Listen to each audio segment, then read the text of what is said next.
The theater lights were dim, and the crowd buzzed with restless anticipation. Talent shows always carried surprises, but tonight felt different. Somewhere backstage, a young boy stood nervously clutching a microphone with both hands, his small fingers trembling as though the weight of the world rested on them. His name was Ethan, just 14, his shoes worn, his shirt slightly too big, but his eyes, those wide, determined eyes, shone with a fire no one could dim. When his name was called, he shuffled onto the stage, swallowed by the spotlight.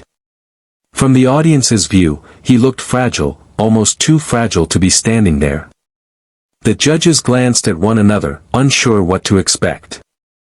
Some whispered, "A kid? Singing?" But when the host announced the song he had chosen, the entire room gasped.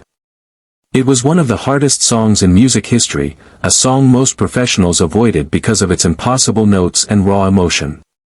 Whispers turned to laughter in the crowd. "No way he can pull that off," someone muttered. Ethan heard it, and his chest tightened, but he lifted the mic to his lips anyway. Then, silence. The first note left his throat, soft but steady, and suddenly, the laughter stopped. His voice was pure, aching with sincerity, carrying every ounce of pain and hope he had ever known. Each line was not just sung, it was lived. You could almost see the struggles he had faced reflected in the way he held those notes, the way his voice cracked in just the right places. What the audience didn't know was that Ethan had grown up with little more than music to hold him together. His father had left when he was 7, and his mother worked 2 jobs just to keep food on the table. Nights were long and lonely, but in those hours, he sang. He sang not to be famous, not to impress anyone, but to heal. Music became his companion, his teacher, his safe place. And now, on that stage, all of it was pouring out of him. Halfway through the song, the impossible part came, the note that breaks even seasoned singers. The judges leaned forward, almost wincing preemptively. Ethan closed his eyes, his small body trembling as he reached for it. And then, it happened. A sound so powerful, so heartbreakingly beautiful, filled the theater. He hit the note, held it, and carried it with such emotion that people in the audience began to cry. One judge pressed a hand over her mouth, stunned. The murmurs turned to silence, then into tears, then into thunderous applause even before the song had finished. But what made the moment unforgettable wasn't just Ethan's voice. It was the story that unfolded right then and there. As he reached the final verse, his microphone cut out. The sound system failed. For a moment, panic spread across the room. Gasps, murmurs, and the boy's wide, fearful eyes searched desperately for help.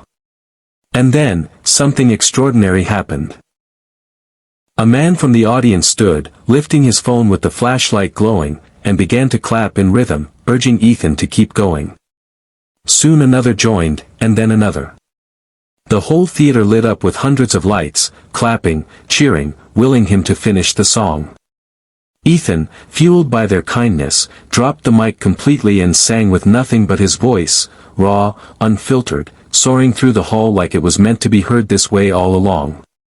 By the time he sang the final line, tears streamed down his face, and the crowd was already on their feet. A standing ovation thundered through the room. Judges slammed the golden buzzer, confetti rained down, and Ethan stood in the middle of it all, stunned, overwhelmed, but finally believing that maybe, just maybe, his voice was enough. Later, backstage, as reporters swarmed, a woman approached him quietly. She was older, with kind eyes that reminded him of his mother's. She pressed a small envelope into his hands. Inside was a scholarship to a prestigious music academy. "Your gift is too rare to be ignored," she said softly. "This is not charity. This is belief." Ethan's hands shook as he clutched the envelope. All those years of singing into the dark, all the nights of doubt, and here was proof that the world had listened. That he mattered.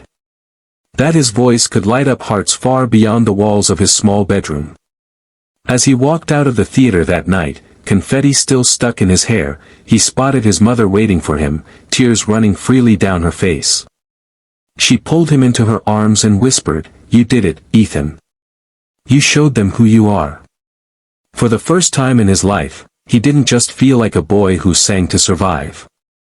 He felt like a boy who had been heard. And maybe that was the greatest victory of all. Because sometimes, the hardest songs aren't just the ones with impossible notes. They're the ones life writes for us, the struggles, the pain, the doubts.